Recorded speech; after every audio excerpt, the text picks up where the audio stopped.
नया IBN 7 हौसला है।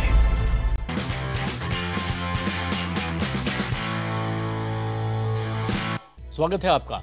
शुरू करते हैं तेज रफ्तार खबरों का सिलसिला सुपरफास्ट न्यूज में। प्रधानमंत्री नरेंद्र मोदी आज मन की बात कार्यक्रम में एक बार फिर देश को संबोधित करेंगे। सुबह 11 बजे आकाशवाणी पर मन की बात कार्यक्रम प्रसारित होगा।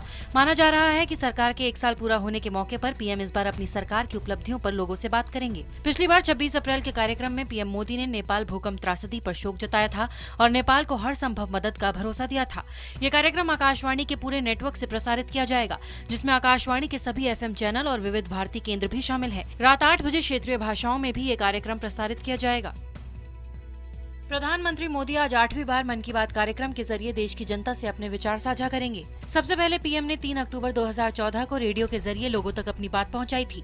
तब से प्रधानमंत्री 7 बार मन की बात कार्यक्रम कर चुके हैं। इन कार्यक्रमों में पीएम ने कालाधन, नशे की लत, परीक्षा में छात्रों का मनोबल बढ़ाना और किसानों की समस्याओं पर अपने विचार रखे हैं। जनवरी के मन की बात कार्यक्रम में भारत यात्रा पर आए अमेरिकी राष्ट्रपति बराक ओबामा ने भी पीएम मोदी के साथ साझा कार्यक्रम किया था। IBN 7 के सर्वे में पीएम मोदी के मन की बात कार्यक्रम को लोगों ने सबसे ज्यादा पसंद किया था। मोदी सरकार के 1 साल पूरा होने पर IBN 7 ने एक बड़ा सर्वे कराया था। IBN 7 के लिए ये सर्वे एक्सेस माई इंडिया ने किया था, जिसमें 23 राज्यों के 20,000 लोगों की राय जानी गई थी। IBN 7 के सर्वे में जब हमने जनता से पूछा था कि प्रधानमंत्री मोदी किस माध्यम से सबसे ज्यादा प्रभावी संवाद करते हैं, तो सबसे ज्यादा 30% लोगों ने रेडियो पर मन की बात कार्यक्रम को पसंद किया था। इसके बाद 25% लोगों ने उनके टीवी पर आने वाले भाषणों को प्रभावी बताया था, जबकि 23% लोगों ने सोशल मीडिया यानी ब्लॉग, ट्विटर, फेसबुक आदि को प्रभावी बताया था। देश भर में भीषण गर्मी का प्रकोप जारी है। गर्मी और लू से मरने वालों की संख्या लगातार बढ़ती जा रही है। शनिवार को मरने वालों का आंकड़ा 2200 के पार चला गया। गर्मी का सबसे ज्यादा असर आंध्र और तेलंगाना में पड़ रहा है, जहां अकेले आंध्र प्रदेश में लू और गर्मी से मरने वालों की संख्या 1636 पहुंच गई है, तो वहीं तेलंगाना में 541 लोग मर चुके हैं। शनिवार को तेलंगाना, आंध्र प्रदेश और ओडिशा में 202 और लोगों की मौत हुई। 47.1 डिग्री तापमान के साथ नागपुर शनिवार को सबसे ज्यादा गर्म रहा। भारत में गर्मी और लू से मरने वालों का आंकड़ा 2200 पार कर जाने के बाद अंतर्राष्ट्रीय रिपोर्ट आई है कि ये दुनिया का अब तक का 5वां सबसे खतरनाक हीट वेव है और भारत का दूसरा। मौसम विभाग के मुताबिक आने वाले कुछ और दिनों तक गर्मी और लू का कहर जारी रहेगा। भारत में इससे पहले गर्मी और लू से सबसे ज्यादा 2541 लोगों की 1998 में मौत हुई थी, जबकि दुनिया ने सबसे जानलेवा हीट वेव 2003 में झेला था, जब अकेले यूरोप में गर्मी से 71,000 से भी ज्यादा लोगों की जान चली गई थी। ब्राजील के centre for research on the epidemiology of disasters ने ये आंकड़े जारी किए हैं। प्रधानमंत्री Narendra Modi news agency ANI को दिए अपने इंटरव्यू में कई मुद्दों पर बेबाक बोले। सूट बूट के तंज पर पहली बार पीएम मोदी ने राहुल गांधी को जवाब दिया। पीएम ने कहा कि सूट बूट की सरकार सूटकेस से तो बेहतर ही है। साथ ही पीएम ने यह भी कहा कि 60 साल बाद अचानक कांग्रेस को गरीबों की याद आ गई है। आपको बता दें कि राहुल गांधी लगातार NDA सरकार को सूट बूट की सरकार कहते रहे हैं। पीएम ने यह भी कहा कि उनकी सरकार जाति धर्म में भेद किए बिना लगातार लोगों के लिए काम कर रही है और करती रहेगी। पीएम मोदी ने इंटरव्यू के दौरान 1 रैंक 1 पेंशन लागू करने को लेकर अपनी प्रतिबद्धता जताई, लेकिन कांग्रेस ने उन पर पलटवार किया। वरिष्ठ कांग्रेस नेता और पिछली यूपीए सरकार में रक्षा मंत्री रहे AK एंटनी ने कहा कि इस पर पिछली सरकार की ओर से 14 महीने पहले ही फैसला लिया जा चुका था, लेकिन ये अब तक लागू नहीं हुआ। ऐसे में मौजूदा सरकार के पास इस पर कोई जवाब नहीं है। वहीं केंद्रीय मंत्री रविशंकर प्रसाद ने एंटनी के बयान पर टिप्पणी से इनकार किया, लेकिन यूपीए सरकार पर चुटकी लेते हुए कहा कि जो उन्हें करना चाहिए था वो उन्होंने नहीं किया, इसलिए वो लोकसभा में 44 के आंकड़े पर पहुंच गए हैं। प्रधानमंत्री नरेंद्र मोदी के आवास पर हुई कैबिनेट की बैठक में अध्यादेश लाने के प्रस्ताव को मंजूरी दी गई। अब इस प्रस्ताव को राष्ट्रपति के पास मंजूरी के लिए भेजा जाएगा। मौजूदा अध्यादेश की मियाद 3 जून को खत्म हो रही है। पिछले सत्र में सरकार ने लोकसभा में तो भूमि अधिग्रहण बिल को पास करा लिया था, लेकिन एकजुट विपक्ष के हमलावर रुख और अल्पमत के बीच राज्यसभा में बिल पास नहीं हो सका था। ये तीसरी बार है जब केंद्र सरकार जमीन अधिग्रहण पर अध्यादेश ला रही है। केंद्र सरकार के जमीन अधिग्रहण पर तीसरी बार अध्यादेश लाने की तैयारी पर कांग्रेस उपाध्यक्ष राहुल गांधी ने पीएम मोदी पर जमकर हमला बोला। राहुल गांधी ने ट्वीट कर कहा कि मोदी जी को गरीब किसानों की जमीन हड़पने की हड़बड़ी है। तीसरी बार जमीन अधिग्रहण पर अध्यादेश लाने की कोशिश कर रहे हैं। उधर बीजेपी ने राहुल के हमले का जवाब देते हुए कहा है कि कांग्रेस ने गरीबी हटाने के नाम पर लोगों के साथ मजाक किया और वो किसानों की बात कर रहे हैं। अपने खोए हुए जनाधार को वापस पाने में जुटी कांग्रेस लोगों तक पहुंचने का कोई भी मौका छोड़ना नहीं चाहती। इसी के तहत कांग्रेस अब 125वीं आम्बेडकर जयंती पर दलितों को रिझाने की कोशिश में है। अंबेडकर जयंती को लेकर कांग्रेस में बैठक हुई, जिसमें कांग्रेस उपाध्यक्ष राहुल गांधी के अलावा मनमोहन सिंह, सुशील कुमार शिंदे, दिग्विजय सिंह और मल्लिकार्जुन खड़गे भी शामिल हुए। बैठक में कांग्रेस अध्यक्ष सोनिया गांधी ने अंबेडकर जयंती को बड़े पैमाने पर मनाने का निर्देश दिया। सोनिया गांधी ने साफ कहा कि अंबेडकर के विचारों को आगे ले जाया जाए, साथ ही साल भर जोरदार कार्यक्रम भी किए जाएं। राहुल गांधी अंबेडकर की जन्मस्थली महू से कार्यक्रम की शुरुआत करेंगे। केंद्रीय गृह मंत्री राजनाथ सिंह के छत्तीसगढ़ दौरे के बीच बीजापुर में नक्सली हमला हुआ है। शनिवार को नक्सलियों ने बीजापुर आवापल्ली मार्ग पर जा रही बस को आग के हवाले कर दिया। हालांकि नक्सलियों ने बस को रोककर पहले सभी यात्रियों को उतारा और फिर बस में आग लगाई। इससे पहले शनिवार सुबह नेशनल हाईवे 30 पर 2 जिंदा बम बरामद किए गए थे।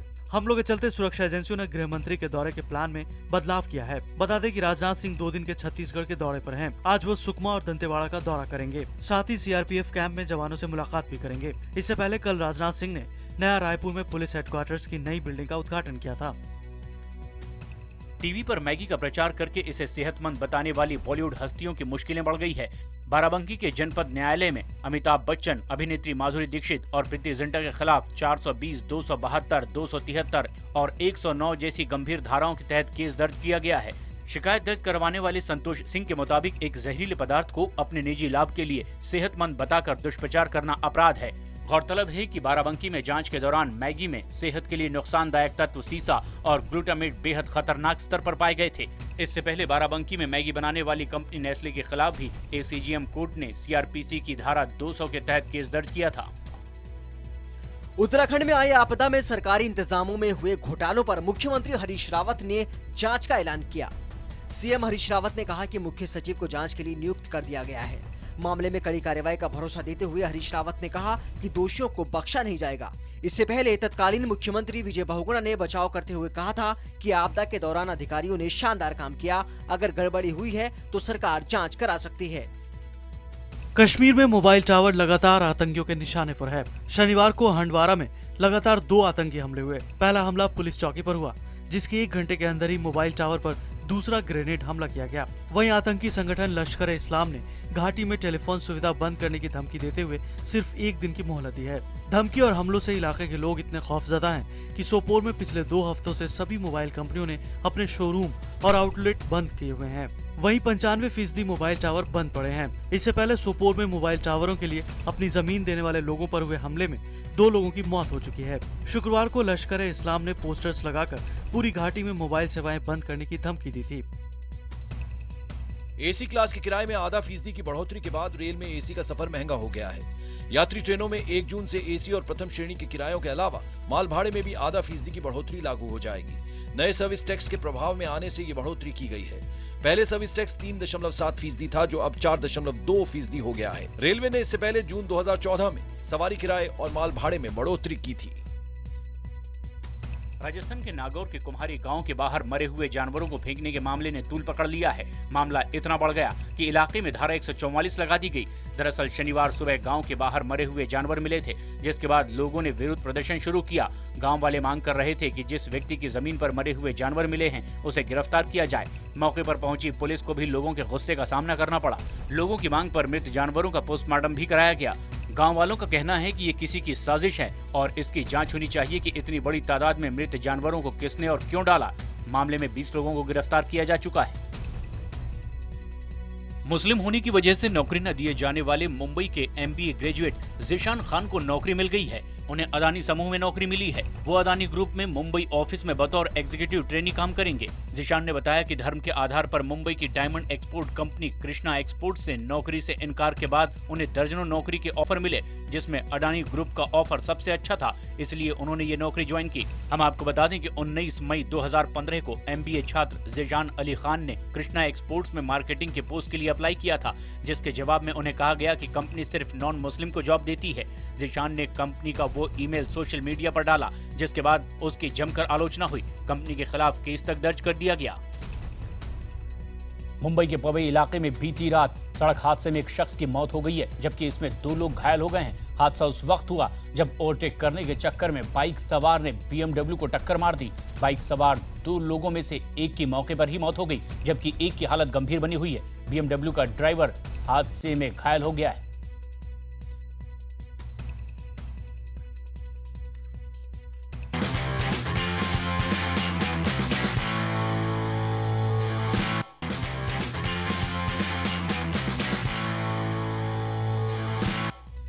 इंग्लैंड के कप्तान एलिस्टर कुक इंग्लैंड के लिए टेस्ट क्रिकेट में सबसे ज्यादा रन बनाने वाले बल्लेबाज बन गए हैं। कुक ने न्यूजीलैंड के खिलाफ जारी दूसरे टेस्ट मैच के दूसरे दिन 32वां रन बनाते ही ग्राम गूच का सालों पुराना रिकॉर्ड ध्वस्त कर दिया। गूच ने 118 टेस्ट में 8,900 रन बनाए, जबकि कुक ने यह रिकॉर्ड अपने 114वें ही टेस्ट में तोड़ दिया। अब वो टेस्ट क्रिकेट में सबसे ज्यादा रन बनाने वाले बल्लेबाजों की सूची में 13वें स्थान पर आ गए हैं। सचिन तेंदुलकर 200 मैचों में 15,921 रन बनाकर टॉप पर हैं। रोजर फेडरर ने फ्रेंच ओपन टेनिस टूर्नामेंट के अंतिम 16 में जगह बना ली है। वर्ल्ड नंबर 2 फेडरर ने तीसरे दौर में दामिर गुमर को सीधे सेटों में 6-4 और 6-3, 6-2 से हरा दिया। स्विट्जरलैंड के स्टार खिलाड़ी फेडरर ने अब तक सिर्फ एक बार 2009 में फ्रेंच ओपन खिताब जीता है।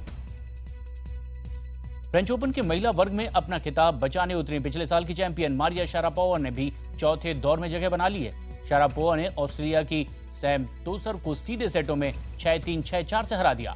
शारापोवा 2 बार फ्रेंच ओपन खिताब जीत चुकी हैं। जापान के पश्चिमी तट पर जबरदस्त भूकंप के झटके महसूस किए गए। रिक्टर स्केल पर इसकी तीव्रता 8.5 मापी गई है। भूकंप की वजह से राजधानी टोक्यो में कई इमारतें हिल गई। हालांकि सुनामी की चेतावनी नहीं दी गई। ये भी बताया गया कि इसका असर दिल्ली में भी आया और दिल्ली में भी भूकंप के झटके महसूस किए गए। शुक्रवार रात लाहौर में पाकिस्तान और जिम्बाब्वे के बीच खेले गए क्रिकेट मैच के दौरान आतंकी हमला हुआ। हमलावर ने खुद को विस्फोट से उड़ा लिया। हमले में एक पुलिस वाले सहित 2 लोग मारे गए, जबकि कुछ अन्य इसमें जख्मी हुए हैं। 2009 में भी श्रीलंकाई टीम के पाकिस्तान दौरे पर आतंकी हमला हुआ था और इसके बाद से विदेशी टीमों ने पाकिस्तान में खेलने से इनकार कर दिया था। कंगना रनौत और आर माधवन की फिल्म तनु वेड्स मनु रिटर्न्स ने रिलीज के पहले हफ्ते में ही 100 करोड़ रुपए का आंकड़ा पार कर लिया है। फिल्म का निर्देशन आनंद एल रॉय ने किया है और ये 2011 में आई तनु वेड्स मनु की सीक्वल है। ये फिल्म एक शादीशुदा जोड़े की कहानी है जो गायब हो चुके प्यार को दोबारा ढूंढने की कोशिश करते हैं। फिल्म में कंगना दोहरे किरदार में है। इसके साथ ही जिमी शेरगिल, दीपक डोबरियाल और स्वरा भास्कर भी सहायक भूमिकाओं में हैं। फिल्म को पहले हफ्ते की कमाई के लिहाज से 2015 की सबसे ज्यादा कमाई करने वाली फिल्म कहा जा रहा है। आमिर खान का कहना है कि फिलहाल वो इंडस्ट्री के सबसे बड़े स्टार हैं। आमिर ने ये स्टेटमेंट अपने बढ़े हुए वजन को लेकर के दिया है। फिल्म दंगल के लिए उन्होंने अपना वजन बढ़ा करके 90 किलो से भी ज्यादा कर लिया है।